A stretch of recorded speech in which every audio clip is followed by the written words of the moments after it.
ಹರಿ ಓ ಅಂದ್ರೆ ಜಗತ್ಕಾರಣನಾದಂಥವನು ಪರಮಾತ್ಮ.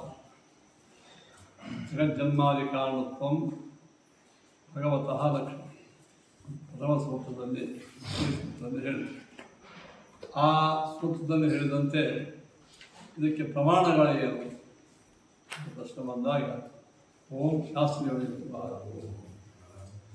ಬೇರೆಯವರು ಜಗತ್ ಕಾರಣ ಅಂತಲಿಕ್ಕೆ ಅನುಮಾನ ಪ್ರಮಾಣವಿರಬಹುದು. ಅನುಮಾನ ಅಥವಾ ಶೈವಾದ್ಯಾಗಮ ಸಂಪ್ರಾಪ್ತ ದೃಷ್ಟಗೇನ ಫಲೇನತ್ವ ಅಂತ ಹೇಳಿದ್ದಾರೆ. ಶೈವಾದ್ಯಾಗಮಗಳ ಒಂದು ಸಮ್ಮತಿಯಿಂದ ಅನುಮಾನಗಳಿರಬಹುದು. ಆದರೆ ಆ ಎಲ್ಲ ಅನುಮಾನಗಳು ಅವು ವಿರುದ್ಧ, ಶಾಸ್ತ್ರಕ್ಕೆ ವಿರುದ್ಧ. ಶಾಸ್ತ್ರಕ್ಕೆ ವಿರುದ್ಧವಾದ ಯಾವುದೇ ಅನುಮಾನಗಳು ಮಿತಿಯನ್ನು ಹುಟ್ಟಿಸಲಿಕ್ಕೆ ಅಶಕ್ತ.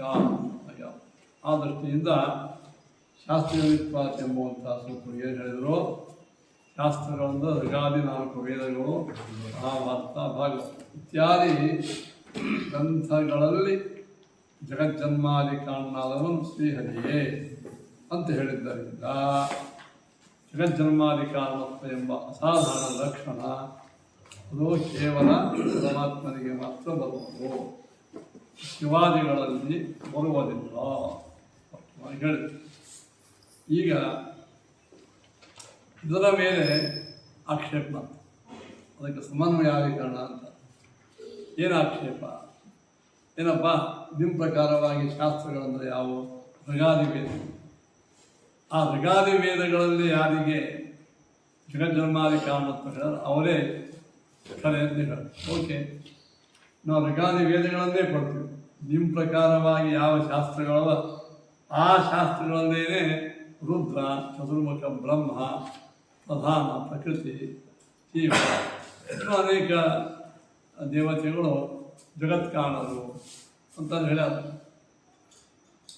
ನಾವು ಅನುಮಾನ ಮಾಡಿದೆವು ಅಥವಾ ಯಾವುದೋ ಒಂದು ಶೈವಾಗಮ ಹೇಳಿದೆವು, ನೀವು ಒಪ್ಪಲಿಲ್ಲ. ಈಗ ನಿಮ್ಮ ಪ್ರಕಾರ ಹೋಗೋದು, ನೀವು ಹೇಳುವ ಶಾಸ್ತ್ರಗಳಲ್ಲೇನೆ ನಮ್ಮ ದೇವತೆಗಳು ಜಗತ್ಕಾರಣ ಅಂತ ಅವಾಗೇ ಮಾಡ. ಅಂದರೆ ಏನಂದರೆ ಸಂವಿಧಾನ ಬಾಹಿರವಾಗಿ ಮಾತಾಡ್ತೀರಿ. ಹೌದು, ನಿಮ್ಮ ಸಂವಿಧಾನ ಒಳಗೇನೆ ನಮ್ಮ ಅಭಿಪ್ರಾಯ ಅಂತ ಒಬ್ಬಾತ ಹೇಳಿಕತ್ತ ಅಂದರೆ ಅವಾಗೇನು ಮಾಡ್ತಾರೆ, ಓಂ ಸಂ ಅನ್ವಯ ಓಂ ಸೂತ್ರ, ವೇದವ್ಯಾಸ ಸೂತ್ರ. ತತ್ವ ಅಂದ್ರೆ ತತ ಆ ಜಿಜ್ಞಾಸ್ಯವಾದಂತಹ ಪರಬ್ರಹ್ಮ ಅಂತೇನಿದ್ದಾನೆ ಅವನೇ ಜಗತ್ತಿಗೆ ಕಾಣಿದ್ದಾನೆ ಎಂಬ ವಿಷಯದಲ್ಲಿ ಶಾಸ್ತ್ರಗಳು ಅವನನ್ನೇ ಹೇಳುತ್ತವೆ. ಶಾಸ್ತ್ರ ಪ್ರತಿಪಾದ್ಯ ಅವನೇ. ಜಗಜ್ಜನ್ಮಾದಿ ಕಾರಣತ್ವೇನ ಶಾಸ್ತ್ರ ಪ್ರತಿಪಾದ್ಯನಾದನು ವಿಷ್ಣುವನೇ. ತತ್ವ ನಿಶ್ಚಿತ. ಯಾಕೆ? ಸಮನ್ವಯ, ಎಲ್ಲ ವೇದಗಳನ್ನು ಚೆನ್ನಾಗಿ ವಿಚಾರ ಮಾಡಿದಾಗ ಆ ವೇದಗಳ ಸಂಬಂಧ, ಆ ವೇದಗಳ ಅನ್ವಯ ಭಗವಂತನ ಜಗತ್ ಕಾರಣತ್ವದಲ್ಲೇನೇ ಆಗ್ತದೆ. ಏನೋ ಆಗ ನಾವು ಹೇಳಿದ್ರಿ ಏಕೋ ರುದ್ರಾವತಸ್ಥೆ ಹಿರಣ್ಯಗರ್ಭ ಸಮರ್ಥತಾಗೆ ಹೇಳಿವು ನಾವು. ಅವೆಲ್ಲ ನೀವು ಹೇಳಿದ್ರಿ, ಮೇಲ್ನೋಟಕ್ಕೆ ತೋರುವ ಅರ್ಥ ಹೇಳಿರಿ. ಏನು ಮೇಲ್ನೋಟಕ್ಕೆ ತೋರುವ ಅರ್ಥ ಹೇಳಿರಬಹುದು, ಪೂರ್ಣವಾಗಿ ಶಾಸ್ತ್ರ ಓದಿಲ್ಲ. ಅಂದರೆ ಶಾಸ್ತ್ರದ ಮೇಲ್ನೋಟಕ್ಕೆ ಏನು ತೋರ್ತದ ಅದು ಶಾಸ್ತ್ರ ಆಗಂಗಿಲ್ಲ. ಶಾಸ್ತ್ರವನ್ನು ಓದುವುದು ಪದ್ಧತಿ. ಈಗ ನಿಮ್ಮನ್ನು ಉದಾಹರಣೆ ಕೊಡ್ತೇನೆ. ಇದಕ್ಕೆ ಇರೋ ಒಳಗೆ ಇಂತಿಂಥ ದೊಡ್ಡ ದೊಡ್ಡ ಇದು ಡಿಕ್ಷನರಿ ಅದರೊಳಗೆ ಸಣ್ಣ ಅಕ್ಷರ. ಅದು ಪುಸ್ತಕ ಕೊಡೋ ವೇಳ್ಯಾಕ ಅದನ್ನು ಓದಲಿಕ್ಕೆ ಒಂದು ದುರ್ಬಿಡಿ ಗ್ಲಾಸ್ ಕೊಡ್ತಿದ್ರು ಅವರೇ. ಪುಸ್ತಕ ಪ್ರಿಂಟ್ ಮಾಡಿದಾಗ ಕೊಡ್ತಿದ್ರು, ಇದು ಹಿಂಗೆ ಓದ್ರಿ. ಹಾಗೆ ಕಣ್ಣಿಂದ ಹೋದ್ರೆ ಅದು ಎದುರೇ ಕಾಣಿಸ್ತದೆ. ಅದಕ್ಕೆ ಪುಸ್ತಕ ಮತ್ತು ದುರ್ಬಿಣಿ ಎರಡೂ ಯಾಕೆ ಕೊಟ್ಟರು ಅಂತಂದ್ರೆ ಪುಸ್ತಕ ಸರಿ ಅರ್ಥ ಆಗೋದು.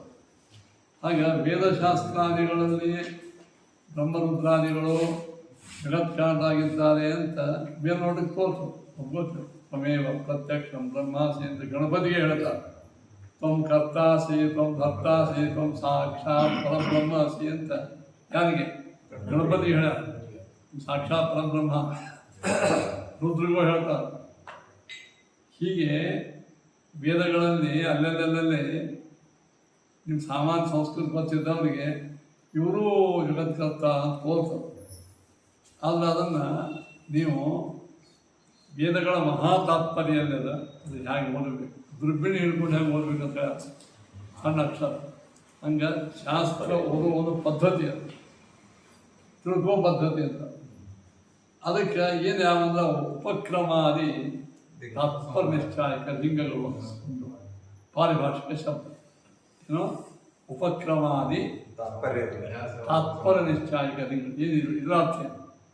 ಒಟ್ಟಾರೆ ಈ ಸಮಗ್ರ ಗ್ರಂಥದ ತಾತ್ಪರ್ಯ ಅಂದ್ರೆ ಕನ್ಕ್ಲೂಡಿಂಗ್ ಮೀನಿಂಗ್ ಅಂತ ಏನು ಅಂತ ನಿರ್ಣಯ ಮಾಡೋದು 6 ಲಿಂಗಗಳು, 6 ಸ್ಕೇಲ್, 6 ಉಪಾಯಗಳು, 6 ಹೇತುಗಳು ಯಾವುವು? ಉಪಕ್ರಮ, ಉಪಸಂಹಾರ, ಅಭ್ಯಾಸ, ಉಪಪತ್ತಿ, ಅರ್ಥವಾದ, ಉಪಪಲ್ಲ. ಇವು ತಾತ್ಪರ್ಯ ನಿಶ್ಚಾಯಕ ಲಿಂಗ ಅಂತ. ಏನಂತಾರೆ? ತಾತ್ಪರ್ಯ ನಿಶ್ಚಾಯಕ ಲಿಂಗ. ನಾನು ನಿಮಗೊಂದು ದೃಷ್ಟಾಂತವನ್ನು ಕೊಟ್ಟು ಇದ್ರದ್ದು ಪರಿಚಯ ಮಾಡಿಸ್ತೀನಿ. ಏನು? ಸಂಪೂರ್ಣ ಭಾಗವತ ಒಳಗೆ ಮಹಾಭಾರತ, ರಾಮಾಯಣ, ವೇದೇ ರಾಮಾಯಣೇ ಚೈವ ಪುರಾಣೇ ಭಾರತೆ ಆದೋ ಅಂತೆ ಚ ಮಧ್ಯೆ ಚ ವಿಷ್ಣು ವೇದ, ರಾಮಾಯಣ, ಭಾಗವತ ಇತ್ಯಾದಿ ಎಲ್ಲ ಗ್ರಂಥಗಳಲ್ಲಿ ಆದವು ಮಧ್ಯೆ ಅಂತ್ಯ ಎಲ್ಲ ಕಡೆಗೆ ವಿಷ್ಣುವೇ ಮುಖ್ಯ ಅಂತ ಹೇಳಿದ ಪ್ರತಿಜ್ಞಾವಾಕ್ಯ. ಇದನ್ನು ಪ್ರೂವ್ ಮಾಡಬೇಕು. ಇಲ್ಲ ಎಲ್ಲ ಆದಿಯಲ್ಲಿ ಅಂತಂದ ನಿಮ್ಮ ಆಚಾರ ಎಲ್ಲ ಓದಿನೇ ಬಂದ ಹೇಳಿ ಆದಿಯಲ್ಲಿ ಮಧ್ಯದಲ್ಲಿ ಅಂತ್ಯದಲ್ಲಿ ಅಂತ ಹೇಳಿ ಎಲ್ಲ ಓದಿದೆ. ಹೌದು, ಈ ಎಲ್ಲ ಗ್ರಂಥಗಳಲ್ಲಿ ವಿಷ್ಣುವೇ ಮುಖ್ಯವಾಗಿ ಹೇಳಲ್ಪಡುತ್ತಾನೆ ನಮ್ಮದು ಸ್ಟೇಟ್ಮೆಂಟ್. ಪ್ರೂವ್ ಮಾಡಲಿಕ್ಕೆ ಮೊದಲನೇದು ಲಿಂಗ ಏನು? ಎಲ್ಲ ಗ್ರಂಥದ ಆದಿಯಲ್ಲಿ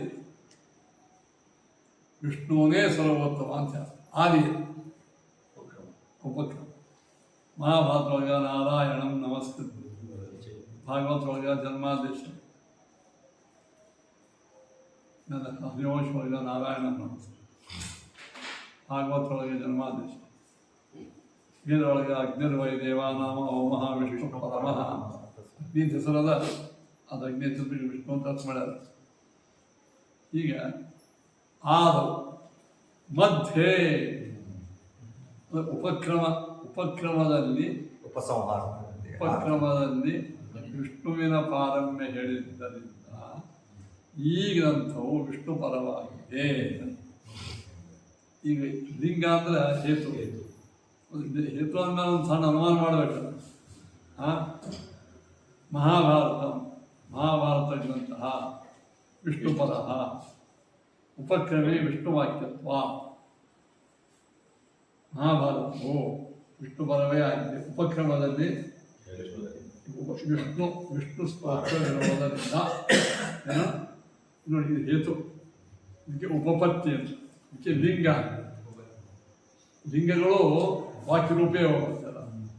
ಇಲ್ಲಿ ಪರ್ವತದಲ್ಲಿ ಇಲ್ಲಿ ಭೂಮಿ ಇದ್ದ ಕಾರಣ ಅಂತಿರೋದು. ಹಾಗೆ ಉಪಕ್ರಮ ವಾಕ್ಯ ವಿಷ್ಣು ಪರವಾಗಿದ್ದರಿಂದ ಇಡೀ ಗ್ರಂಥದಲ್ಲಿ. ಇನ್ನು ಎರಡನೇದು ಮಹಾಭಾರತವು ವಿಷ್ಣು ಪರವೇ ಆಗಿದೆ. ಉಪಸಂಹಾರದಲ್ಲಿ ವಿಷ್ಣು ಹೇಳಿದ್ದರಿಂದ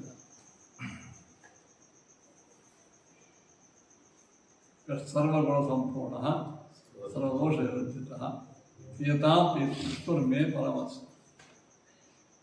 ಕೊನೆಗೆ ಮುಗಿಸೋ ವೇಳಾಗ ವಿಷ್ಣು ನಮಸ್ಕಾರ ಮಾಡಿ ವಿಷ್ಣುವೇ ಉತ್ತಮ ಅಂತ ಹೇಳ. ಇದು ಎರಡನೇ ಎವಿಡೆನ್ಸ್. ಹೇತು ಅಂತ ಲಿಂಗ. ಉಪಪತ್ತಿ ಮೊದಲನೇ ಉಪಪತ್ತಿ ಯಾವುದು? ಉಪಕ್ರಮ. ಉಪಕ್ರಮ ವಾಕ್ಯ, ವಾಕ್ಯ ಉಪಕ್ರಮ ವಾಕ್ಯ ಹೇತು ರೂಪಕ್ಕೆ ಲಿಂಗ ರೂಪ, ಲಿಂಗಾಯತ ಒಂದೇ. ಉಪಸಂಹಾರ ಹೇತು ರೂಪನೇ ಅದ. ಮಹಾಭಾರತವು ವಿಷ್ಣು ಪರಮಾತ್ಮನಿಗೆ ಉಪಸಂಹಾರದಲ್ಲಿ ವಿಷ್ಣು ಹೇಳಿದ್ದರಿಂದ ಆಯ್ತು. ಇನ್ನ ಉಪಪತ್ತಿ ಇಲ್ಲ, ಅಭ್ಯಾಸ ಅಭ್ಯಾಸ ಅಂದ್ರೆ ರಿಪಿಟೇಷನ್. ರಿಪಿಟೇಷನ್. ಮಹಾಭಾರತವು ವಿಷ್ಣು ಪರವೇ ಆಗಿದೆ. ಮಧ್ಯದಲ್ಲಿ ಅನೇಕ ವಿಷ್ಣು ಪರಮಾತ್ಮನ ಮಹಿಮೆ ಹೇಳಿದ್ದಾರೆ. ಮಧ್ಯದಲ್ಲಿ ಅನೇಕ ಮೂರೇ ಲಿಂಗ, ಇದು ಮೂರೇ ಉಪಪತ್ತಿ.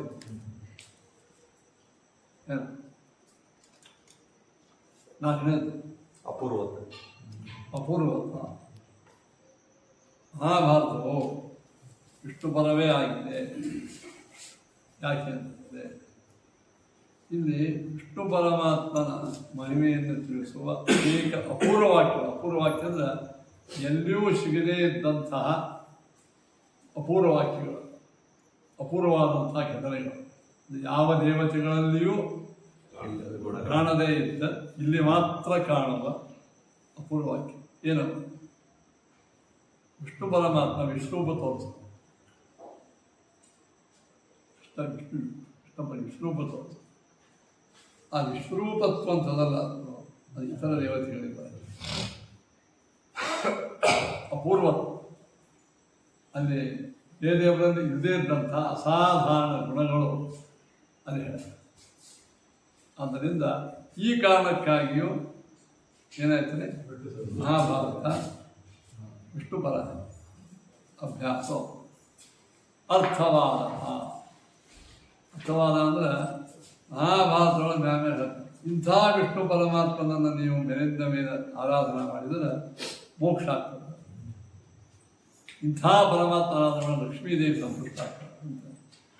ಇದನ್ನು ಬಿಟ್ಟು ನಿಮಗೆ ನರಕ ಅನರ್ಥ. ಅರ್ಥವಾದ ಅಂದ್ರೆ ಉಪಾಸನ ಮಾಡಿದ್ರೆ ಫಲ, ಉಪಾಸನ ಬಿಟ್ಟರೆ ಇದು ಅಲ್ಲಿ ಹೇಳಿದ್ದರಿಂದ ಈ ಕಾರಣಕ್ಕಾಗಿ ವಿಷ್ಣು ಪರಮಾತ್ಮ ಸರ್ವೋತ್ತಮ. ಅರ್ಥವಾದ ಎರಡು: ಸ್ತುತಿರೂಪ, ನಿಂದಾರೂಪ. ಸ್ತುತಿರೂಪ ಅಂದ್ರೆ ಇದನ್ನು ಮಾಡಿದ್ರೆ ನಿಂದಾರೂಪ ಇದನ್ನು ಬಿಟ್ಟರೆ ಏನು ಹಾನಿ. ಉಪಪತ್ತಿ ಅಲ್ಲೆಲ್ಲಲ್ಲಿ ಅನೇಕ ಯುಕ್ತಿಗಳಿವೆ. ಇವೆಲ್ಲ ಯುಕ್ತಿ ರೂಪನೇ ಬಿಟ್ಟು ಇನ್ನೂ ಅನೇಕ ಯುಕ್ತಿಗಳನ್ನು ಅಲ್ಲಿ ಹೇಳಿದ್ದರಿಂದ ಏನು ಪರಮಾತ್ಮ ಈ ಇಡೀ ಮಹಾಭಾರತದೊಳಗೆ, ಭಾಗವತದೊಳಗೆ, ವೇದದಲ್ಲಿ, ಇನ್ನು ಶಾಸ್ತ್ರಗಳಲ್ಲಿ ಆದವು ಮಧ್ಯೇಶ ಅಂತ್ಯೇಶ ವಿಷ್ಣು ಸರ್ವೋತ್ತಮ. ಸರಿ, ವಿಷ್ಣು ಸರ್ವೋತ್ತಮ ಎಂಬುವಂಥದ್ದು ಏನು ಒಂದು ಪ್ರಮೇಯ ಸಬ್ಜೆಕ್ಟ್ ಪ್ರೂವ್ ಮಾಡಲಿಕ್ಕೆ ನಾವು ಆರು ನಿಮಗೆ ಎಕ್ಸ್ಟ್ರಾ ಕೊಟ್ಟರಿ. ಫಲ ಇದೆ ಬಂತು. ಉಪಕ್ರಮೋ ಸಂಹಾರ ಅಭ್ಯಾಸ ಅಪೂರ್ವತ ಫಲ ಅರ್ಥವಾದೋಪಪತ್ತಿ ಚ ಲಿಂಗಂ ತ. ಫಲ ಅಂದರೆ ಹೇಳಿದೆ. ಫಲ ಅಂದ್ರೆ ಹೀಗೆ ಆರಾಧನಾ ಮಾಡಿದರೆ ಇದು ನಿಶ್ಚಿತ ಫಲ ಹಿಂಗೆ ಬಂದೇ ಬರ್ತದೆ. ಫಲ ಅದು ಹಿಡಿದಾಗ ಉಪಪತ್ತಿ ಏನು ಮಾಡಬೇಕಂದ್ರೆ ಉಪಪತ್ತಿ ಇವೆಲ್ಲ ಉಪಪತ್ತಿ ರೂಪನೇ ಬಿಟ್ಟು ಆದಾಗ್ತದೆ.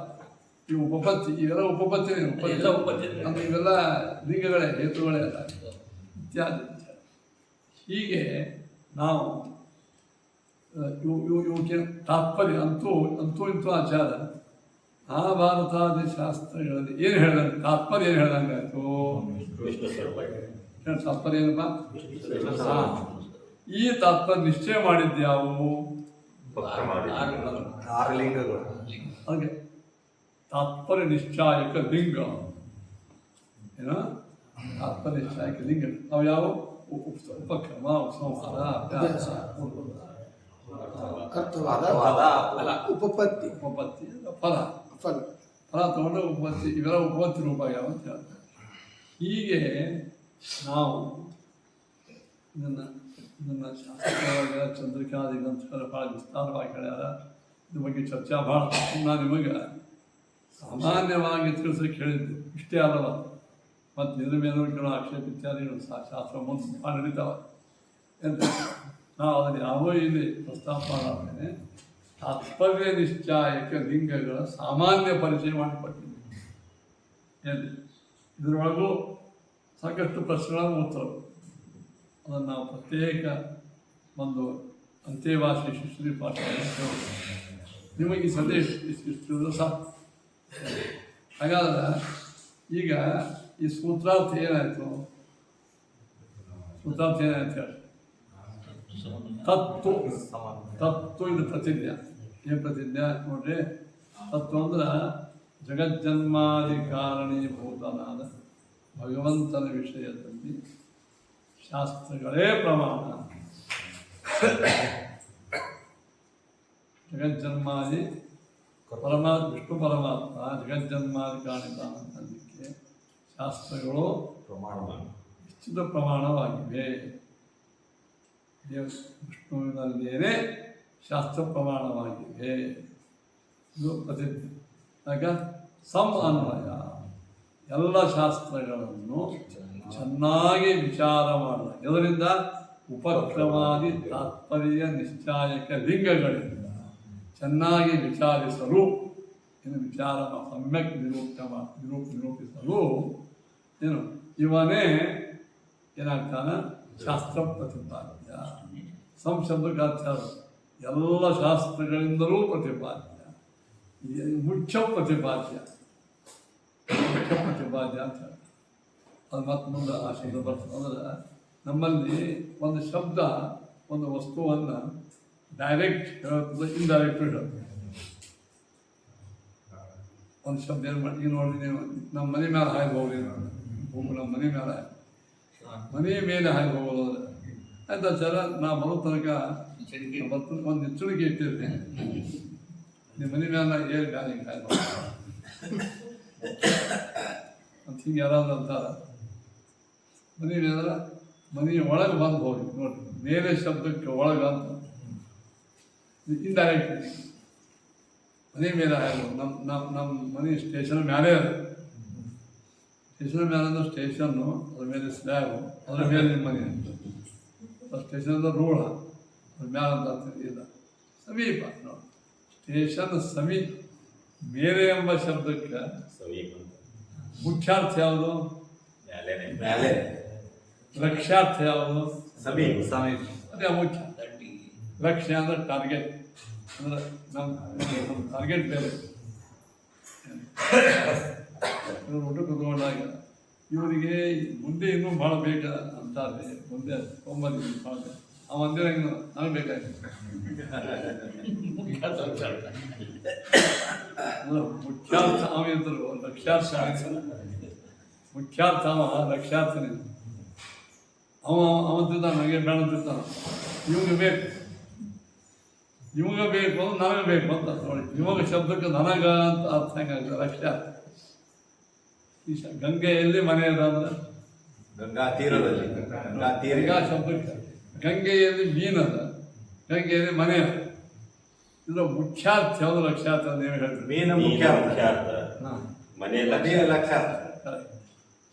ತೀರ ಮೀನಲ್ಲ, ತೀರ ಇದು ಅಮುಖ್ಯಾರ್ಥ. ಗಂಗಾ ಪ್ರವಾಹ ಮುಖ್ಯ. ಮೀನದ ಅಂತ ಅನ್ನೋದು ಬರೋದು. ಮೀನದ ಅಂದ್ಕೊಂಡು ನೀವು ಏನು ಮಾಡಿ ಗಂಗಾ ಶಬ್ದ ಏನು ಮಾಡ್ತೀರಿ? ಗಂಗೆಯಲ್ಲಿ ಮನೆ ಅದ ಅಂದ್ರೆ ಗಂಗಾ ಶಬ್ದ ಏನು ಮಾಡ್ತೀರಿ? ಅಂದ್ರೆ ತೀರಿದ ಲಕ್ಷ್ಯ, ಪ್ರವಾಹ ಇದು ಮುಖ್ಯ.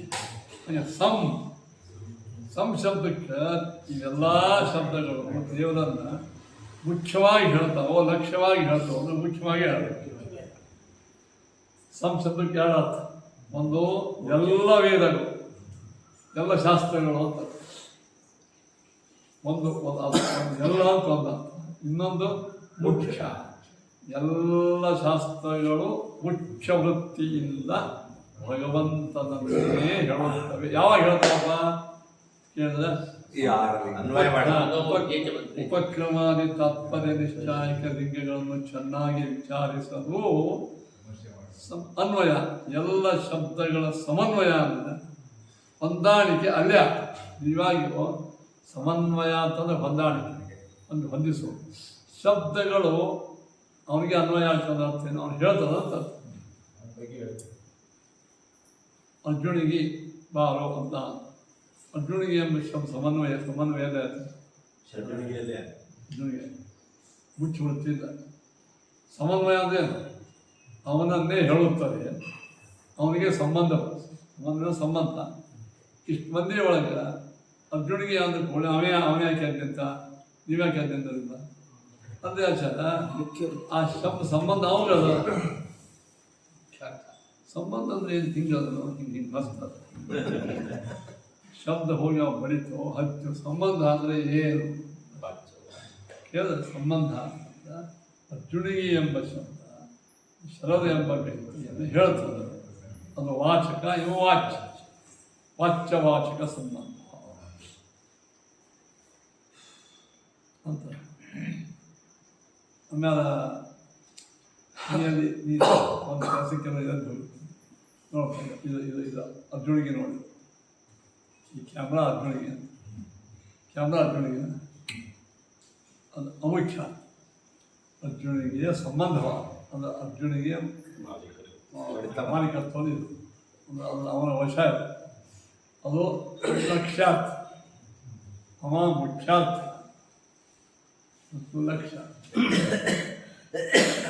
ಈಗ ನೀವು ಇಂಗ್ಲೀಷ್ನೊಳಗೆ ಡೈರೆಕ್ಟ್ ಇಂಡೈರೆಕ್ಟ್ ಮೀನಿಂಗಕ್ಕೆ ಲಕ್ಷ್ಯಾರ್ಥ, ಡೈರೆಕ್ಟ್ ಮೀನಿಂಗಕ್ಕೆ ಮುಖ್ಯಾರ್ಥ. ಎಲ್ಲ ವೇದಶಾಸ್ತ್ರಗಳು ಶಬ್ದರೂಪವು. ಇವೆಲ್ಲವೂ ದೇವರನ್ನು ಮುಖ್ಯವಾಗಿ ಹೇಳ್ತಾವೆ, ಲಕ್ಷ್ಯವಾಗಿ ಹೇಳ್ತಾವೆ ಅಂತ ಮುಖ್ಯವಾಗಿ ಹೇಳ್ತಾವೆ, ಮುಖ್ಯವಾಗಿ ಹೇಳ್ಬೇಕು. ಅದಕ್ಕೆ ಸಮ್ ಅಂತ ಶಬ್ದಕ್ಕೆ ಸಮಥಿಂಗ್ ಅಲ್ಲ. ಸಮ್ ಅಂದ್ರೆ ಸಮ್ಯಕ್, ಚೆನ್ನಾಗಿ ಅಂದರೆ ಮುಖ್ಯವೃತ್ತಿ ಲಕ್ಷ್ಯವೃತ್ತಿ ಅಂತ. ಇನ್ನು ಅನ್ವಯ ಶಬ್ದಕ್ಕೆ ಅರ್ಥ ಆಯ್ತು. ಎಲ್ಲ ಶಬ್ದಗಳು ಭಗವಂತನಿಗೆ ವಾಚಕವಾಗಿ ಅವನಿಗೆ ಸಂಬಂಧಪಟ್ಟಿವೆ ಅನ್ನೋ ಅರ್ಥ ಏನು? ಅವನನ್ನೇ ಹೇಳುತ್ತೇವೆ. ಸಮನ್ವಯ ಶಬ್ದಕ್ಕೆ ಸಂಬಂಧಪಟ್ಟಿವೆ ಅಂತಂದ್ರೆ ಅರ್ಥ ಏನಾಯಿತು? ಹೇಳುತ್ತವೆ, ಪ್ರತಿಪಾದಕವಾಗಿ ಅಂತ. ಇಷ್ಟು ಸೂತ್ರ ಇಷ್ಟು ತಲೆಯೊಳಗಿತ್ತಂದ್ರೆ ಆಚಾರ್ಯರದು ಅನುವ್ಯಾಖ್ಯಾನ ಅಂತ ಹೇಳ್ತೀವಿ. ಇನ್ನು ಅನುವ್ಯಾಖ್ಯಾನಕ್ಕೆ ಬರೋಣ. ನಾವು ಸಂಸ್ಕೃತ ಕಲಿಸೋಳಗೆ ಏನು ಮಾಡ್ತೀವಿ?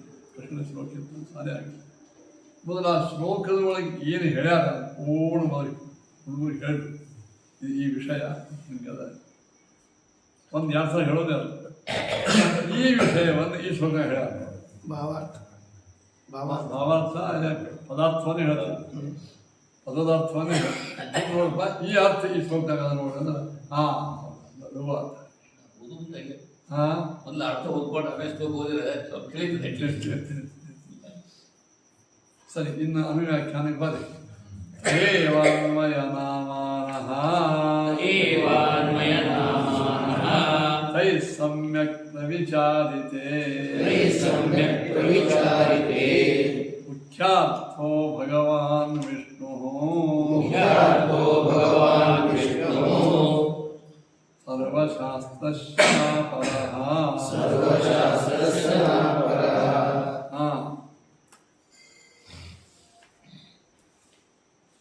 ತೇವಾನ್ವಯ ನಾಮಾನಃ.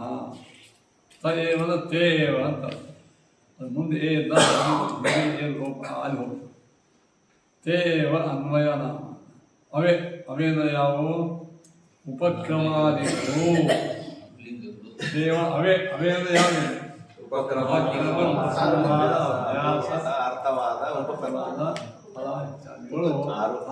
ಆರು ಅವೇ ಉಪಕ್ರಮಾದಿಗಳೇ ಅನ್ವಯ. ಅವಕ್ಕೆ ಅನ್ವಯ ನಾಮ, ಅನ್ವಯ ಅಂತ ಹೆಸರಲ್ಲ. ಉಪಕ್ರಮಾದಿಗಳೇ ಅನ್ವಯಗಳು. ಅನ್ವಯ ಅಂದೇನು? ಅನ್ವೀಯಂತೆ ವಾಕ್ಯಾನಿ ಏತೈಹಿ. ಎಲ್ಲ ವಾಕ್ಯಗಳು ಇವುಗಳಿಂದ ಅನ್ವೀಯಂತೆ ದೇವರಲ್ಲಿ ಸಂಬಂಧಪಡ್ತವೆ. ಅಂದರೆ ಇವುಗಳ ಸಹಾಯ ಇದ್ರೆ, ಚಶ್ಮಾ ಇದ್ರೆ ನನ್ನ ಕಣ್ಣಿಗೆ ಮತ್ತು ಪುಸ್ತಕ ಅನ್ವಯ ಸಂಬಂಧ. ಇನ್ನಾರ ಕಣ್ಣಿಗೆ ಪುಸ್ತಕಕ್ಕೆ ಸಂಬಂಧ ಆಗಬೇಕಾದ್ರೂ ಏನು ಬೇಕು? ಚಶ್ಮಾ ಬೇಕು. ಇದಕ್ಕೆ ಅದು ಅನ್ವಯಕ್ಕೆ ಸಹಾಯ. ಅನ್ವೀಯಂತೆ ವಾಕ್ಯಾನಿ ಯತೈ ಯತೈಲಿ ಉಪಕ್ರಮಾದಿ ಲಿಂಗಗಳಿಂದ ವಾಕ್ಯಗಳು ಪರಮಾತ್ಮದಲ್ಲಿ ಅನ್ವಿತವಾಗುತ್ತವೆ. ಹಂಗ ಶಕ್ತಿ ತಾತ್ಪರ್ಯ ವಿಷಯ. ಶಕ್ತಿ ತಾತ್ಪರ್ಯದ ವಿಷಯ ಯಾವುದು? ವಸ್ತು ಸಂಬಂಧ ಬರುತ್ತದೆ.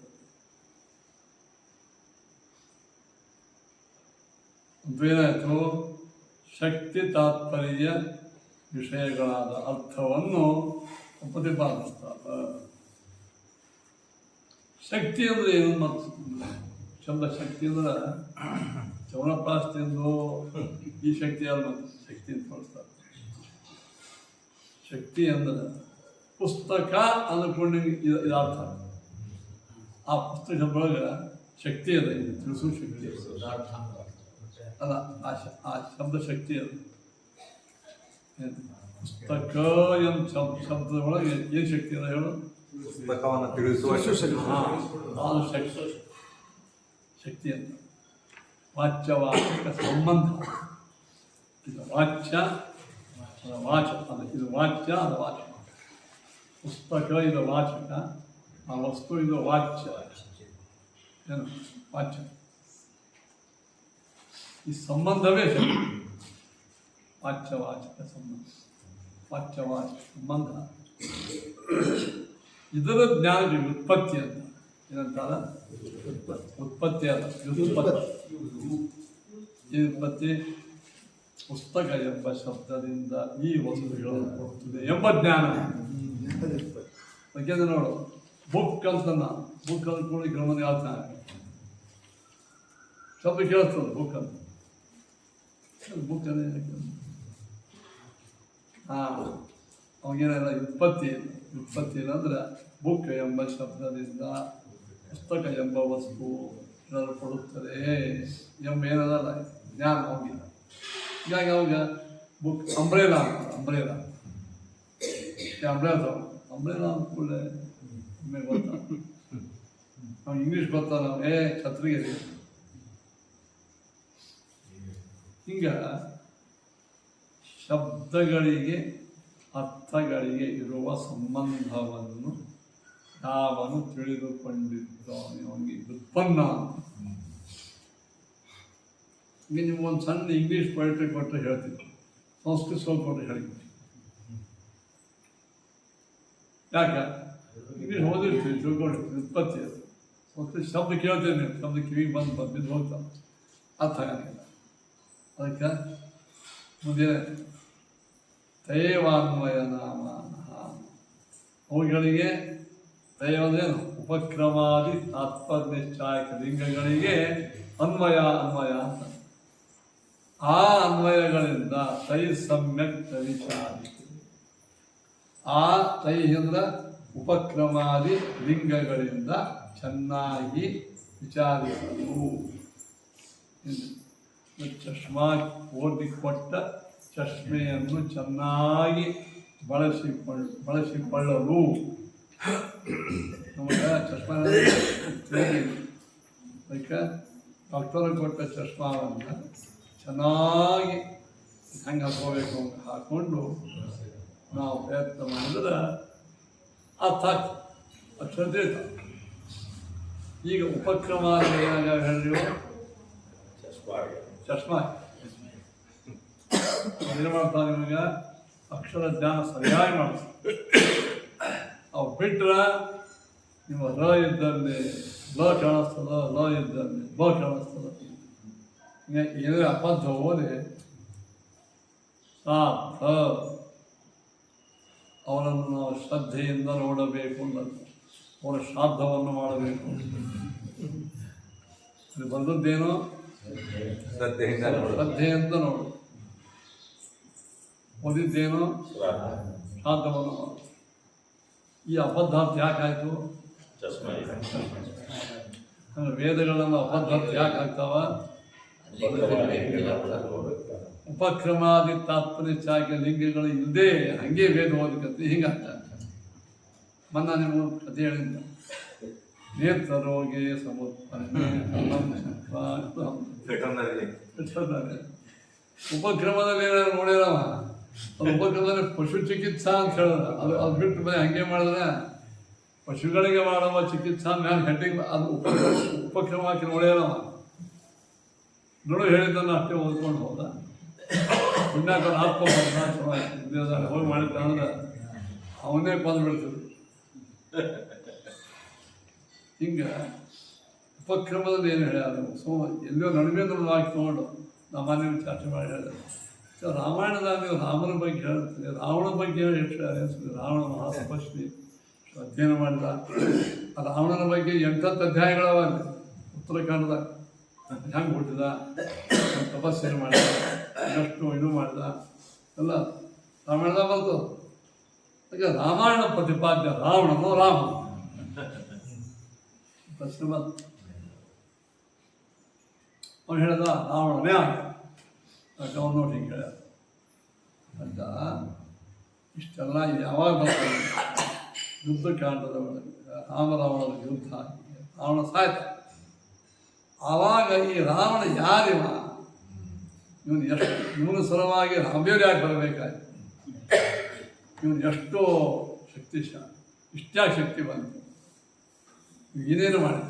ಸಾಮಾನ್ಯ ಒಬ್ಬ ಋಷಿಕುಮಾರ ವಿಶ್ವವಸನ ಮಗ ರಾಮ, ಇವನಿಗೆ ಇಷ್ಟು ಪ್ರಚಂಡ ಶಕ್ತಿ ಹೆಂಗೆ ಬಂತು. ಅವಸರವಾಗಿ ತಪಸ್ಸು ಮಾಡಿದ. ಆ ಬಂದಿದ್ದು ಹೊತ್ತದ್ದು ಬಸ್ ಮಾಡಿದ, ಹಂಗೆ ಮಾಡಿದ, ಹಿಂಗೆ ಮಾಡಿದ, ಅಷ್ಟೇನು ಮಾಡಿದ ಹೇಳ್ಕೊಂಡು ಬಂದರು. ಇಂಥ ರಾಮ ಕೊಂದ ಅಂತ ಹೇಳೋಕ್ಕಾಗಿದೆ ಅವ್ರಿಗೆ. ಇದು ಮುಂದಿನ ಹಿಂದೆ ಓದಲಾರ್ದೇನೆ ನೋಡಿ ರಾವಣನ ಹೇಳಿದ್ರೆ ನೋಡಿ ಇಂಥ ಮಂದಿನೇ ಭಾಳ ಆಗಿದೆ. ಈಗ ಟಿವಿ ಒಳಗೆ ಅಲ್ಲೇ ಇಲ್ಲ ಏನು ಚರ್ಚೆ ಮಾಡ್ತಿರ್ತಾರ, ನಡೆದೋರ್ಕಿಂತ ಯಾವುದೋ ಒಂದು ತೊಗೊಂಡು ಹಿಂಗೆ ಹೇಳ್ದ. ಯಾಕೆ ಹೇಳಿ ಹಿಂಗೆ ಯಾಕೆ ಆಗ್ತದೆ ಹೇಳಿ. ಉಪಕ್ರಮ ಸೋಮವಾರ ಇದು ಕೆಲವು ಆರಂಭದ ನೋಡ್ತಾರೆ, ಆರಂಭದ ನೋಡಿ ನಿರ್ಣಯ ಮಾಡಿಬಿಡ್ತಾರೆ. ಸೋಮವಾರ ಮತ್ತು ಬೇರೆ ಇರ್ತದೆ, ಎರಡು ನೋಡಿ ನಡುವೊಂದು ವಿಷಯ ಇರ್ತದೆ. ಎಲ್ಲ ಕನ್ಕ್ಲೂಡಿಂಗ್ ಮಾಡಿ ಕೊನೆಗೆ ತಾತ್ಪರ್ಯ ನಿಶ್ಚಾಯಕ ಲಿಂಗ, ಕನ್ಕ್ಲೂಡಿಂಗ್ ಮಾಡುವ ಲಿಂಗಗಳು ತಾತ್ಪರ್ಯ ನಿಶ್ಚಾಯಕ ಲಿಂಗ ಅಂತೂ. ತಾತ್ಪರ್ಯ ಲಿಂಗಗಳು ಯಾವಾಗಪ್ಪ ಉಪಕ್ರಮಾದಿಗಳು ಉಪಕ್ರಮಾದಿಗಳು ಲಿಂಗಗಳು. ಲಿಂಗ ಅಂದ್ರೆ ಏನು ಮಾತ್ರ ಈಶ್ವರಲಿಂಗ ಅಲ್ಲ. ಶಾಸ್ತ್ರ ಇದು ವಿಷ್ಣು ಲಿಂಗಂ ಅಂತ ಅಕ್ಷರ ಬರಲ್ಲ. ವಿಷ್ಣು ಪರಮಾತ್ಮ ಸರ್ವೋತ್ತಮ ಲಿಕ್ಕಿ ಲಿಂಗಗಳು ಅದೇನು ಕೇಳಬೇಕು. ಶಿವಲಿಂಗ ವಿಷ್ಣು ಲಿಂಗ ಶಿವಲಿಂಗ ಅಂತ ಇಲ್ಲಿ ಲಿಂಗ ಅಂದ್ರೆ ಆಧಾರ ಮಾತ್ರ. ಲಿಂಗ ಅಂದ್ರೆ ಏನಿದೆ, ವಿಷ್ಣು ಪರಮಾತ್ಮನ ಸರ್ವೋತ್ತಮ ಸ್ಥಾಪನ ಮಾಡುವ ಲಿಂಗ ಅಂದರೆ ಹೇತುಗಳು ಪ್ರೂವ್ ಮಾಡುವ ವಾಕ್ಯಗಳಿಗೆ ಲಿಂಗ ಅಂತ ಅಲ್ವಾ. ಹಾಗೆ ಉಡುಪಿಯೊಳಗೆ ಲಿಂಗ ಸ್ವರೂಪ ಅದು ಇದು ಅನಂತೇಶ್ವರ ಇಷ್ಟು ತೇವ ಅನ್ವಯನಾಮಾನಃ ಅರ್ಥ ಆಯ್ತದ. ಈಗ ತೇವ ಯಾವ ಉಪಕ್ರಮಾದಿ ತಾತ್ಪರ್ಯ ನಿಶ್ಚಾಯಕ ಸನ್ಬೇಕು. ಉಪಕ್ರಮ ತಾತ್ಪರ್ಯ ನಿಶ್ಚಾಯಕ ಲಿಂಗಗಳಿಗೇನೆ ಅನ್ವಯ ಅಂತಂತಾರ. ಅವಾಗ ಅನ್ವಯ ಯಾಕಂತಾರ, ಅನ್ವೀಯಂತೆ ವಾಕ್ಯಾನಿ ಏತೈ, ಇವುಗಳಿಂದ ವಾಕ್ಯಗಳು ಅರ್ಥವನ್ನು ಚೆನ್ನಾಗಿ ಸೂಚಿಸ್ತವೆ.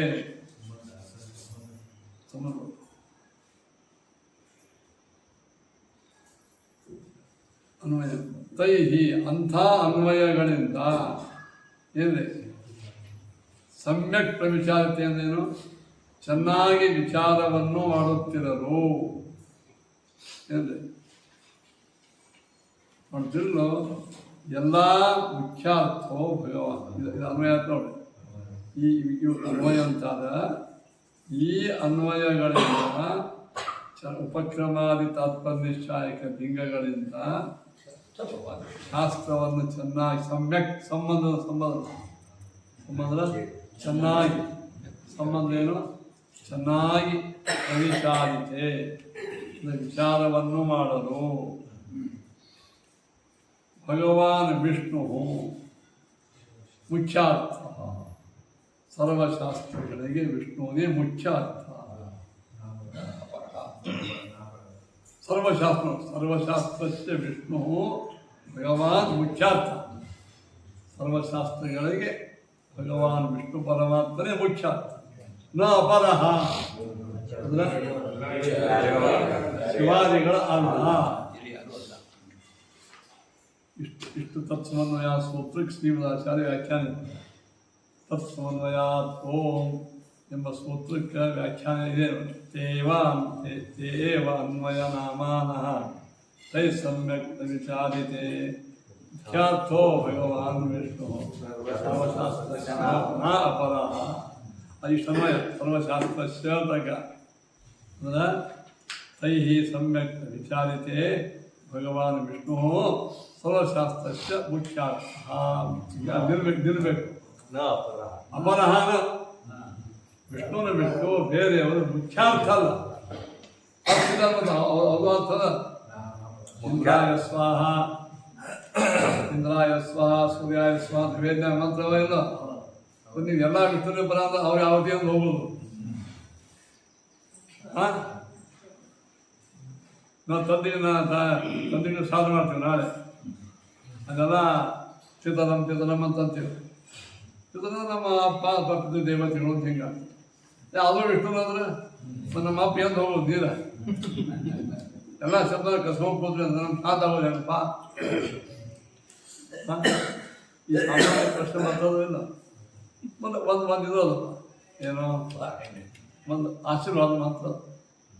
ಶತಮಾನಂ ಭವತಿ ಶತಾಯು ಪುರುಷ ಶತೇಂದ್ರಿಯಾಯುಷ್ಯೇವೇಂದ್ರಿಯೇ ಪ್ರತಿಷ್ಠತೆ.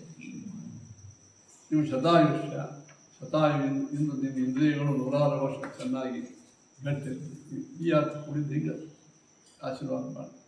ಇದಕ್ಕೆ ಶತ ಅಂದ್ರೂ ವಿಷ್ಣು, ಇಂದ್ರ ಅಂದ್ರೂ ವಿಷ್ಣು, ಮತ್ತು ಆಯುಷ್ಯನ ಮಧ್ಯೆ ಆಶೀರ್ವಾದ ಮಂತ್ರ ಮಾಡೋದು ಹೆಂಗೆ ತೊಗೊಳೋದು ಹೆಂಗೆ. ಲಕ್ಷ್ಮೀ ಸೂಕ್ತ ಒಳಗೆ ಲಕ್ಷ್ಮೀದೇವಿ ಆರಾಧನಾ ಮಾಡಿದವರಿಗೆ ನ ಕ್ರೋಧೋ ನ ಚ ಮಾತ್ಸರ್ಯಂ ನರೋಹೋ ನ ಶುಭಾಮತಿ ಭವಂತಿ ಕೃತ ಪುಣ್ಯಾನಾಂ ಭಕ್ತಾನಾಂ ಶ್ರೀ ಸೂಕ್ತಂ ಜಪೇತ್ ಸದಾ ಶ್ರೀ ಸೂಕ್ತಂ ಜಪೇತ್. ಶ್ರೀ ಸೂಕ್ತ ಧನ್ಯವರ್ಣಾಂ ಹರಿಣೀಂ ಸಸ್ರಜಾಂ ಚಂದ್ರಾಂ ಹಿರಣ್ಮಯೀಂ ಲಕ್ಷ್ಮೀಂ ಜಾತಕದ. ಇದನ್ನು ನೀವು 15 ದಿವಸ ಯಶುಚಿ ಪ್ರಯತೋ ಭೂತ್ವ ಯೂಯಾಯಾಚ್ಯಮನ್ವಹಂ ಶ್ರಿಯ ಪಂಚದಶಂಚ. ಈಗ 15 ದಿವಸದ 15 ದಿವಸ ಯಾವನು ಶುಚಿಯಾಗಿ ಸ್ನಾನ ಮಾಡಿ ಶುದ್ಧ ಮಡಿಲೆ ಪ್ರಯತೋ ಭೂತ್ವ ಒಳ್ಳೆಯ ಹೊರಗೆ ಏನೇನು ಹವ್ಯಾಸ ಬಿಟ್ಟು ಒಂದೇ ಕಡೆಗೆ ಮನಸ್ಸನ್ನು ನಿಗ್ರಹ ಮಾಡಿಕೊಂಡು ಈ ಸೂಕ್ತವನ್ನು ಚೆನ್ನಾಗಿ ಯಾವ ಅಂತ ಪ್ರಯತೋ ಭೂತ್ವ ಜಪ ಮಾಡ್ತಾನೆ. ಶುಚಿ ಪ್ರಯತೋ ಭೂತ್ವ ಯಾ ಮನೆಗೆ ಜಪ ಮಾಡಬೇಕು. 1000 5,000 ಮಾಡ್ತೀನಿ. ಪ್ರಯತೋ ಭೂತ್ವ ಜಪ ಮಾಡಿ ಒಂದು ಜಪದ ಸಾಂಗತೆಯ ಸಿದ್ಧಿಗಾಗಿ ಒಂದು ಜಪ ಸಾಂಗವಾಗಿ ಆಗಬೇಕಾದ್ರೆ ಏನು ಮಾಡಬೇಕು? ಹೋಮ ಮಾಡಿ ಒಂದು ಅನುಷ್ಠಾನ ಒಳಗೆ ಜಪ ಆಮೇಲೆ ಅರ್ಘ್ಯ ಆಮೇಲೆ ಬ್ರಾಹ್ಮಣ ಭೋಜನ ಇಷ್ಟೆಲ್ಲ ಆದಾಗ ಒಂದು ಕಿಟ್ ಅಂತ ಅದರ ಒಂದು ಅನುಷ್ಠಾನ ಪೂರ್ಣ. ಹೋಮ ದಕ್ಷಿಣ ಅಂತಾರೆ. ಹಾಗಾದ್ರೆ ಈ ಲಕ್ಷ್ಮೀ ಸಂಪತ್ತು ಬರುವ ಮಂತ್ರದ ಅದು ಹೆಂಗೆ ಮಾಡ್ಬೇಕು? ಯಶ್ ಶುಚಿ ಯಾವ ಸಾಧಕ ಶುಚಿ ಶುದ್ಧ ಮಾಡಿ ಪ್ರಯತಃ ಮನಸ್ಸನ್ನು ಏಕಾಗ್ರ ಚಿತ್ರ ಇಟ್ಕೊಂಡು ಪ್ರಯತ್ನ ಮಾಡಿ ಜಪ ಮಾಡಿ ಭೂಯಾದ ಆಜ್ಯಮನ್ವಹಂ ಆಜ್ಯ ಉಪ್ಪಿನ ಆಹುತಿಯಿಂದ ಅನ್ವಹಂ ದಿನಾರು 15 ಋಚಾವಳಿ ಶ್ರೇಯ ಪಂಚದಶ 15 ಋಚ 15 ಶ್ಲೋಕ ಇದನ್ನು ದಿನಾರು 3 ಸಲ 5 ಸಲ ಜಪ ಮಾಡ್ತೀರಿ ಅದರ ದಶ ನೀವು ಆವತ್ತಿನ ಹಾಕ್ಬೇಕು. ಯಾರು ಶ್ರೀಕಾಮ ಸಂಪತ್ತು ಬೇಕು ಅನ್ನೋ ಸಂಪತ್ತು ಬೇಡದ ಶ್ರೀ ಶಬ್ದಕ್ಕೆ ಸಂಪತ್ತು ಶ್ರೀ ಅಂದ್ರೇನು? ಶಾಸ್ತ್ರ ಸಂಪತ್ತು, ಶಾಸ್ತ್ರಜ್ಞಾನ ಬರೋ ಸಲುವಾಗಿ. ಶ್ರೀನ ಆರೋಗ್ಯ ಸಂಪತ್ತು, ಶ್ರೀ ಅಂದರೆ ಕಾಂತಿ ಎಲ್ಲ ಅರ್ಥ ಆಗ್ತದೆ. ಇವುಗಳಿಗಾಗಿ ಇಷ್ಟೆಲ್ಲ ಮಾಡಿದ್ದಾನೆ. ಶ್ರೀಯ ಪಂಚದಶ ಶ್ರೀಕಮಂಜಪೇ ಹೇಳಿ ಪದ್ಮಾನನೇ ಪದ್ಮಮೂರು ಪದ್ಮಾಕ್ಷಿ ಪದ್ಮಸಂಭವೇ ಪದ್ಮ ಕಮಲದಂತೆ ನಿನ್ನ ಆನನ ಮುಖ ಪದ್ಮಸಂಭವೇ ಕಮಲದಾಗ ಹೊರದಾಗಿ ಪದ್ಮಾಕ್ಷಿ ಕಮಲದಂತೆ ಕಣ್ಣ ಪದ್ಮದಂತೆ ಮುಖ ಪದ್ಮದಂತೆ ಕಣ್ಣ ಪದ್ಮದಂತೆ ಹುಟ್ಟಿದವಳು ಪದ್ಮಪ್ರೇ ಪದ್ಮಿನಿ ಪದ್ಮಹಸ್ತೆ ಪದ್ಮಾನೇ ಪದ್ಮ ವಿಶ್ವಪ್ರೇ ವಿಷ್ಣು ಪರಮಾತ್ಮನಿಗೆ ಪ್ರೇಳು ವಿಷ್ಣು ಮನೋನುಕೂಲೇ ವಿಷ್ಣು ಪರಮಾತ್ಮನ ಮನಸ್ಸಿಗೆ ಅನುಕೂಲವಾದಂತೆ ನಡೆದುಕೊಳ್ಳುವವಳೇ. ಇದು ಬರೀ ಲಕ್ಷ್ಮಿಗಷ್ಟೇ, ಎಲ್ಲ ಪರಿವೃತ ಸ್ತ್ರೀ ಲಕ್ಷಣಗಳೆಲ್ಲ. ವಿಷ್ಣು ಅಲ್ಲಿ ವಿಷ್ಣು ಈ ವಿಷ್ಣುನಾಗಿರ್ತಾನಲ್ಲ, ಗಂಡ ಎಂಬ ವಿಷ್ಣು. ವಿಷ್ಣು ಮನೋನುಕೂಲೇ ಪತಿಯ ಮನಸ್ಸಿಗೆ ಅನುಕೂಲವಾಗುವಂತೆ ನಡೆದುಕೊಳ್ಳು ಲಕ್ಷ್ಮೀ. ಇಷ್ಟಾಗಿದ್ದಕ್ಕೆ ಅವಳೇನಾಗ್ಯಾಳ ಹೇಳಿ ಜಗತ್ತಿಗೆ ಮಾನ್ಯ. ಇದೆಲ್ಲ ಶಬ್ದಗಳು ಯಾರನ್ನು ಹೇಳ್ತಪ್ಪ? ತಾತ್ಪರ್ಯ ಏನಾಯ್ತಿರೋದು? ಲಕ್ಷ್ಮೀದೇವಿ ನೀವೊಂದು ಯಾಗ ಹೇಳಿದ್ರಿ, ಎಲ್ಲ ವೇದಗಳು ವಿಷ್ಣು ಪರಮಾತ್ಮನಲ್ಲಿ ಸಮನ್ವಯ ಆಗ್ತಾ ಅಂತ ಹೇಳಿ ಸಮನ್ವಯ ಹೆಂಗೆ ಮಾಡೋದು? ಇಂಥ ಲಕ್ಷ್ಮೀ ಪರಮಾತ್ಮನ ಸೇವಗಳಾಗಿ ವಿಧೇಯಗಳಾಗಿ ಇತ್ತ ಸೇವೆ ಮಾಡ್ಕೋತ ವಿಷ್ಣು ಪ್ರಿಯಳಾಗಿದ್ದಾಳೆ. ಅಜಿತಂ ನಮಾಮಿ ಶ್ರೀಯತ್ ಕಟಾಕ್ಷ ಬಲವಂ ಅಜಿತಂ ನಮಾಮಿ. ಅದು ತಾತ್ಪರ್ಯ, ಶಕ್ತಿ ತಾತ್ಪರ್ಯ ಅಂದ್ರೆ ತಾತ್ಪರ್ಯ ಅದಾಯ್ತು. ಆದ್ರೆ ಶಬ್ದಾರ್ಥ ಲಕ್ಷ್ಮೀನೇ. ಇಂಥ ಮತ್ತು ಲಕ್ಷ್ಮಿಯು ದೇವರು ಶಬ್ದಾರ್ಥ ಅಲ್ಲ, ತಾತ್ಪರ್ಯ ಅರ್ಥ ಅನ್ನಂಗೆ. ಅದೇನು ಹೇಳ ಶಬ್ದಾರ್ಥನೂ ಅವನೇ, ತಾತ್ಪರ್ಯ ಅರ್ಥನೂ ಅವನೇ. ಶಬ್ದಾರ್ಥ ಶ್ರೀ ಅಂತ ಕೇಳಿದ್ದಾರೆ. ಲಕ್ಷ್ಮೀ ಶಬ್ದಕ್ಕೆ ಮುಖ್ಯ ಅರ್ಥ ಪರಮಾತ್ಮ. ಲಕ್ಷ್ಮಿ ಅಂದರೆ ಉತ್ತಮ ಲಕ್ಷಣವುಳ್ಳವಳೆ ಲಕ್ಷ್ಮಿ. ಈ ವಿಚಾರ ಮಾಡಿ, ಜಗತ್ತಿನೊಳಗೆ ಅದ್ಭುತವಾದ ಅತ್ಯುತ್ತಮ ಲಕ್ಷಣವನ್ನು ದೇವರ ಮತ್ತು ಅನಂತರ ಮಹಾಲಕ್ಷ್ಮಿ. ಹಾಗಾಗಿ ಯಾರನ್ನು ಹೇಳ್ತದೆ ಇದು? ಲಕ್ಷ್ಮೀನಾಮಕ ಪರಮಾತ್ಮ. ಆಚಾರ್ಯ ಶೇಖರಿ ನಮ್ಮ ಜಯ ಶೇಖರಿ. ದೇವರು ಪುರುಷ, ಲಕ್ಷ್ಮೀ ಸ್ತ್ರೀ. ಈಗ ಹೆಂಗೆ ನೀವು ಆ ಸಮಾನ ಮಾಡೋ ಹೋಗಿನೊಳಗೆ ನಿಮ್ಗೆ ಏನು ಲಿಂಗ ಧ್ಯಾನ ಅದ? ನಾವು ಮುಂದೆ ಕೂತವ್ರು ನಾವೇನು ಕುರಿಗಳು. ನಮ್ಮ ಜ್ಞಾನ ಅದ ಏನೋ ಲಕ್ಷ್ಮಿ ಅಂತ ಸ್ತ್ರೀ. ಸಮಾನ ಮಾಡೋದು ಯಾರಿಗೆ? ಪುರುಷ. ಅಲ್ಲಿ ಸ್ತ್ರೀ ಶಬ್ದ ಪುರುಷಗೆ ಇಲ್ಲ ಅರ್ಥ. ಶರದ ಭಾನು ಬಂದಾಗ ಶರದ ಮಾಮಿ ಭಾವ ಶುದ್ಧಿ ಬರ್ತಿದೆ. ಮಾಮಿ ಯಾಕಂದ್ರೆ ಮಾಮ.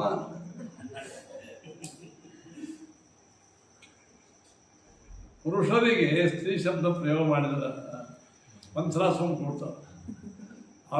ರಮಾಕಾಂತ ಏ ರಮಾ ಬಾರೋ, ರಮಾಬಾಯಿ ಬಾ ಅಂತ ಗಂಡಸರಿಗೆ ಹೇಳಿದ್ರು ತಪ್ಪಾಗ್ತದೆ.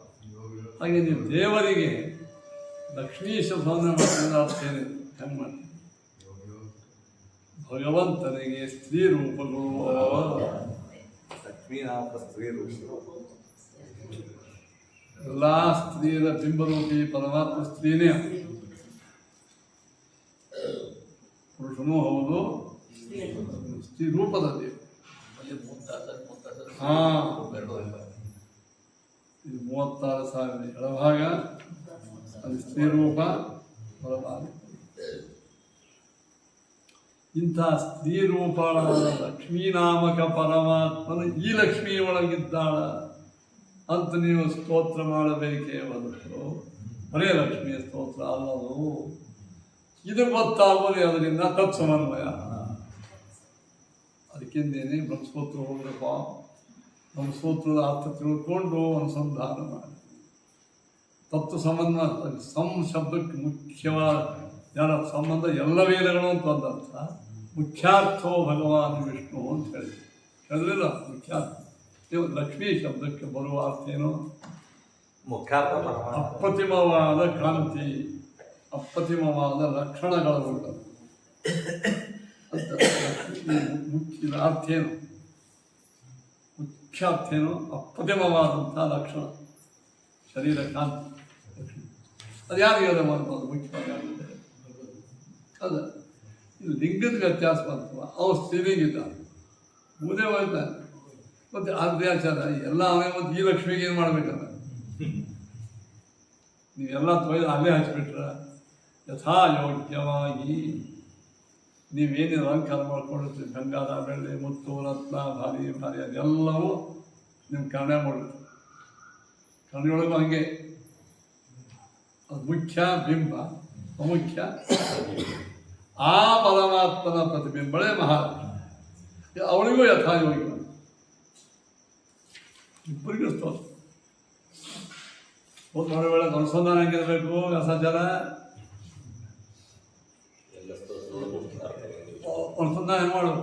ಮುಖ್ಯಾರ್ಥವಾಗಿ ಪರಮಾತ್ಮನನ್ನೇ ಹೇಳ್ತಾ ಮುಖ್ಯಾರ್ಥೋ ಭಗವಾನ್ ವಿಷ್ಣು. ಲಕ್ಷ್ಮಿ ಮಾಡೋದು ಹೆಂಗೆ ಮಾಡಬೇಕು? ಮುಖ್ಯಾರ್ಥ ಪರಮಾತ್ಮ ಎರಡನೇ ಪರಮಾತ್ಮ ಲಕ್ಷ್ಮಿ ಮಾಡೋದು ಹೆಂಗೆ ಮಾಡಬೇಕು? ಲಕ್ಷ್ಮಿ ಅಂತರ್ಗತ ಮುಖ್ಯ ಲಕ್ಷ್ಮಿ ಈ ಅರ್ಥವನ್ನು ಹೆಂಗೆ ಹೇಳಬೇಕು? ಮುಖ್ಯಾರ್ಥ.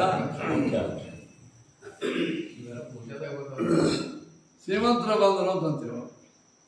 ಶ್ರೀಮಂತ ಎಂಬ ಶಬ್ದ ಭಾರಿ ಭಾರಿ ಕೋಟ್ಯಾಧೀಶರು, ಲಕ್ಷ ಅಬ್ಜಾಧೀಶರುಗಳ ನಮ್ಮಂಥ ಪ್ರಕಾರಗಳು ನಾವು ಶ್ರೀಮಂತ. ಸ್ತ್ರೀ ಅದು ಸಂಪತ್ತು ಆದರೆ ಮುಖ್ಯನೋ ಮುಖ್ಯ.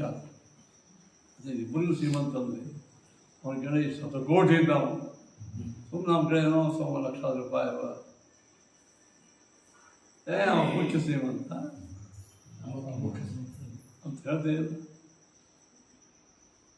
ಮನೆಯೊಳಗೆ ಸ್ವಿಚ್, ಇದು ಕಾಮನ್ ಸ್ವಿಚ್ಚು, ಅದು ಮೇನ್ ಸ್ವಿಚ್ಚು. ಎರಡು ಸ್ವಿಚ್ಚುಗಳೇ. ಅದು ಮೇನ್ ಸ್ವಿಚ್ಚು. ಅದು ಮೇನ್ ಯಾಕಂತೀನಿ ಅಂದ್ರೆ ಅದು ಔಟ್ ಆದ ಇದು ಹೋಗೇ ಬಿಡ್ತದೆ, ಇದು ಔಟ್ ಆದ ಹೋಗಂಗಿಲ್ಲ.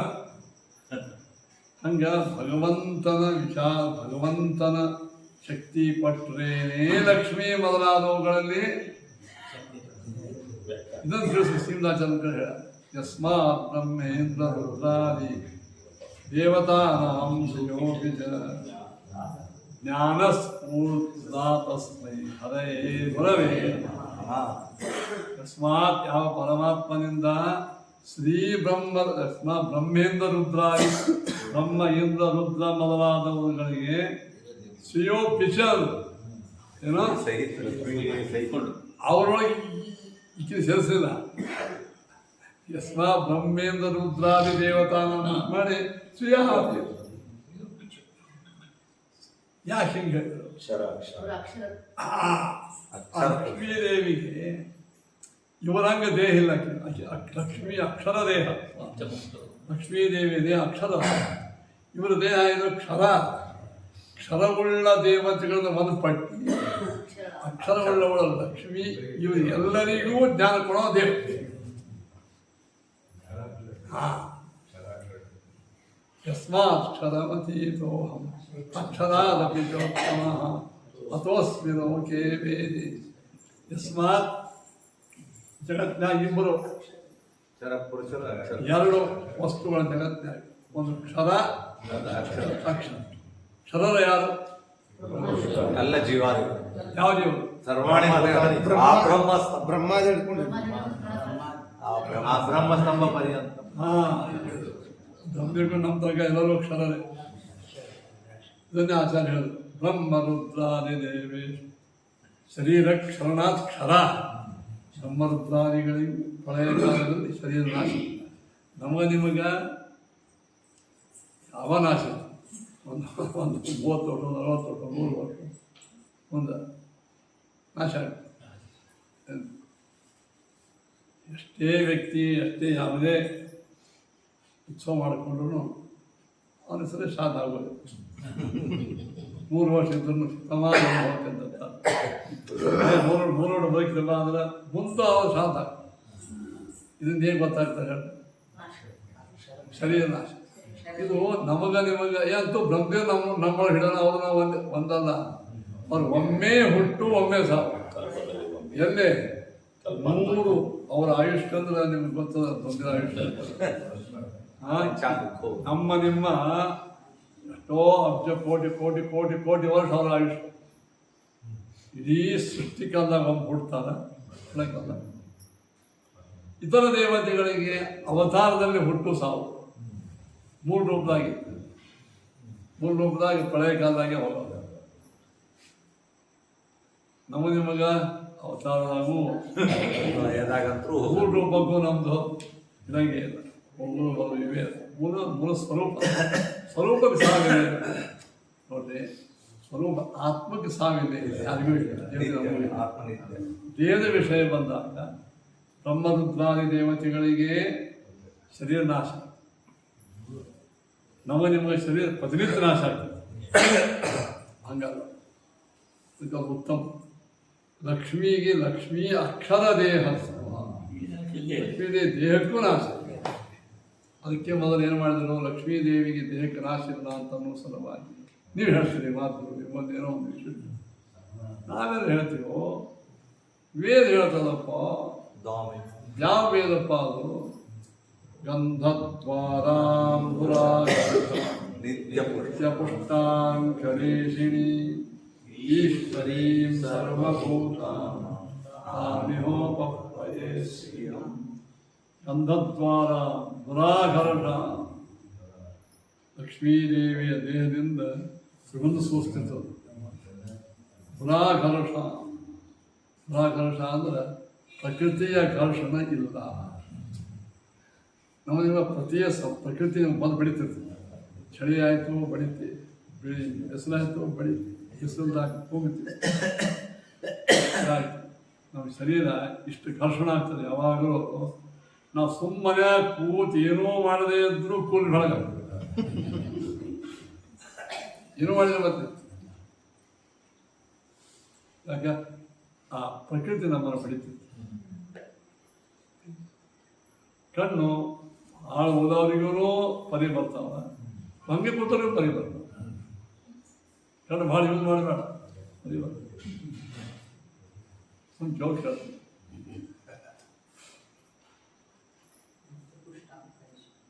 ಒಂದೇನೋ ಮ್ಯೂಸಿಯಂ ಇಟ್ಟಿದ್ರು ಅಂತ. ಇದು ದೊಡ್ಡ ಇಂಜಿನಿಯರಿಂಗ್ ಬ್ರೈನ್ ಅಂದರೆ ಇದು ಡಾಕ್ಟರ್ ಬ್ರೈನ್ ಅಂತ. ಭಾರಿ ಕಿಮ್ಮತ್ತು,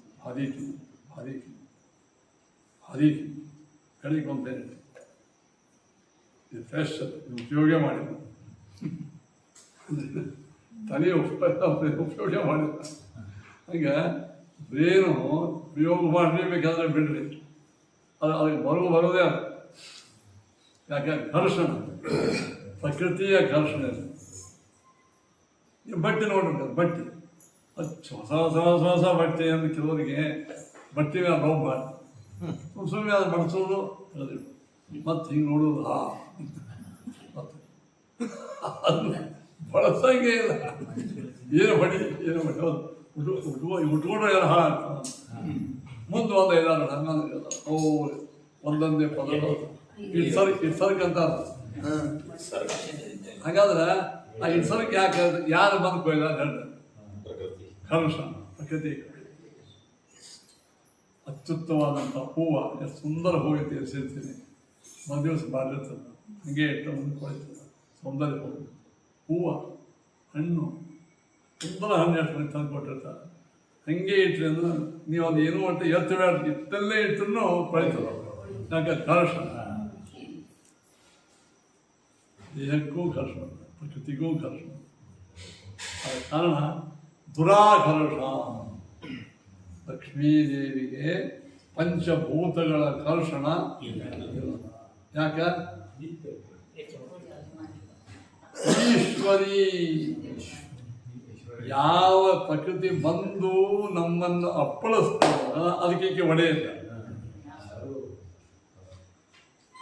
ಈಕೆ ಒಡೆಯಿಲ್ಲ. ಈ ಹನುಮಂತ ದೇವರ ಬಾರಿ ಸುಳ್ಳಿಲ್ಲಪ್ಪ. ಅಗ್ನಿ ಹನುಮಂತ ದೇವರ ಸುಳ್ಳಿಕ್ಕೆ ಬಗ್ಗೆ ಬರಂಗೇನೋ, ಯಾಕಂದ್ರೆ ಅವಕ್ಕಿಂತಲೂ ಕೆಳಗಿನವ ಆ ಅಗ್ನಿ ಹನುಮಂತ ದೇವರ ಸುಳ್ಳೇನು. ಯಾಕಂದ್ರೆ ಸ್ವಯಂ ಆ ಅಗ್ನಿಯ ಘರ್ಷಣ ಅವರಿಗಿಲ್ಲ, ಘರ್ಷಣ ಆಕ್ರಮಣ ಇತ್ತು. ಹೀಗೆ ಲಕ್ಷ್ಮೀದೇವಿ ಈಶ್ವರಿ ಸರ್ವಭೂತಾನ ಬಂತು. ಸರ್ವಭೂತದ ಯಾವ? ಪೃಥ್ವಿ, ಅಪ, ತೇಜ, ವಾಯು, ಆಕಾಶ. ಈ ಭೂತ ಶಬ್ದಕ್ಕೆ ತತ್ತಭಿಮಾನಿ ದೇವತೆಗಳು. ಯಾವ ದೇವತೆಗಳು, ರಾಕ್ಷಸರು ಎಲ್ಲರೂ ಆಯಾ ಪ್ರಕೃತಿಗಳ ಮೇಲೆ ಯಾರ ಅಭಿಮಾನಿಗಳಿದ್ದಾರೆ, ಅಭಿಮಾನಿ ದೇವತೆಗಳಿದ್ದಾರೆ, ಯಾರು ಕರ್ಷಣ ಆಕ್ರಮಣಕ್ಕೆ ಮೇಲೆ ಇಲ್ಲ. ಯಾಕೆ? ಈಶ್ವರಿ ಸ್ವರೂಪ.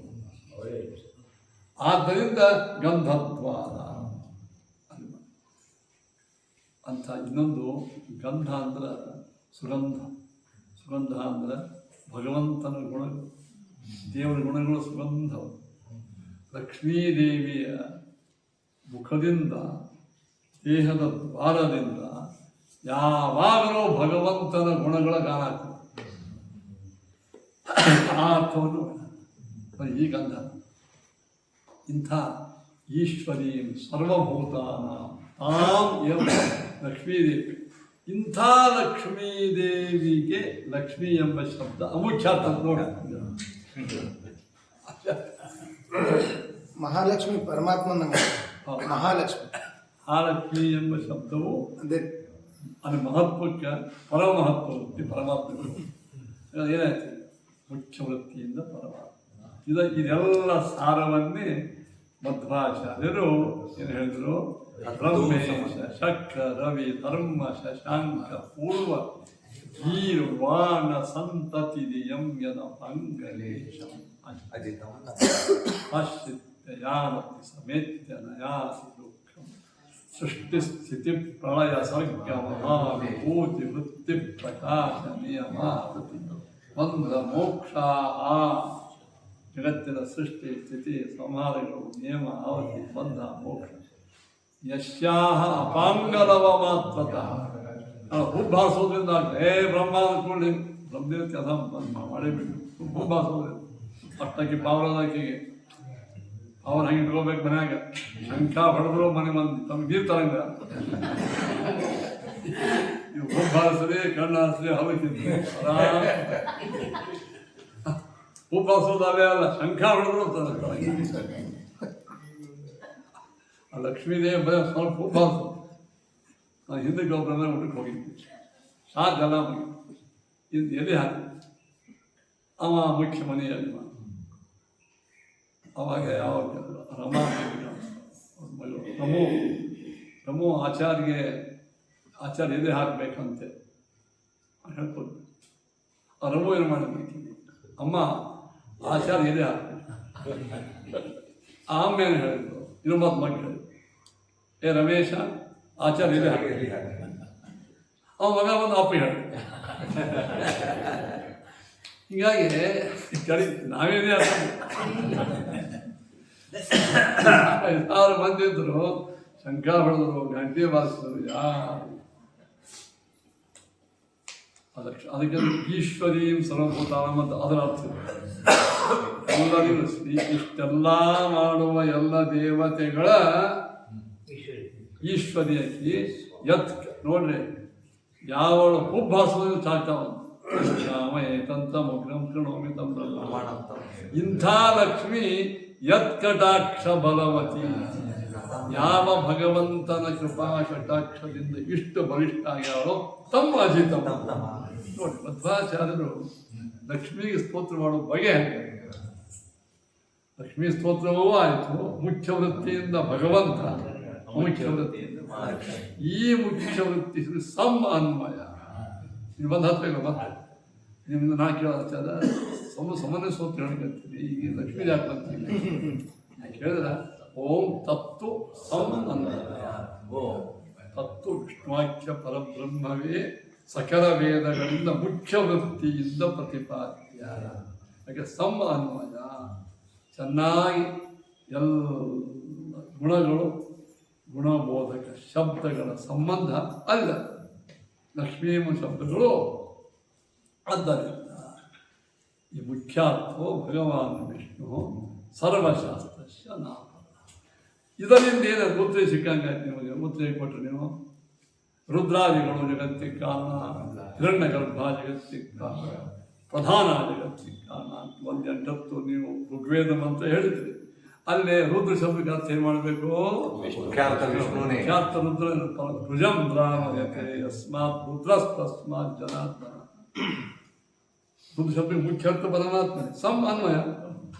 ಹೀಗಾಗಿ ನೀವು ಯಾವುದೇ ದೇವತಾ ತಗೊಂಬರ್ರಿ, ಅವುಗಳಿಗೆ ಮುಖ್ಯಾರ್ಥ ಪರಮಾತ್ಮವಿರುವುದರಿಂದ ವೇದಗಳಲ್ಲಿ ಯಾವುದೇ ಶಬ್ದಗಳ ಬಂದರೂ ಮುಖ್ಯ ವೃತ್ತಿ ಇರೋದರಿಂದ ಅವನೇ ಮುಖ್ಯ ಜಗಜ್ಜನ್ಮಾದಿ.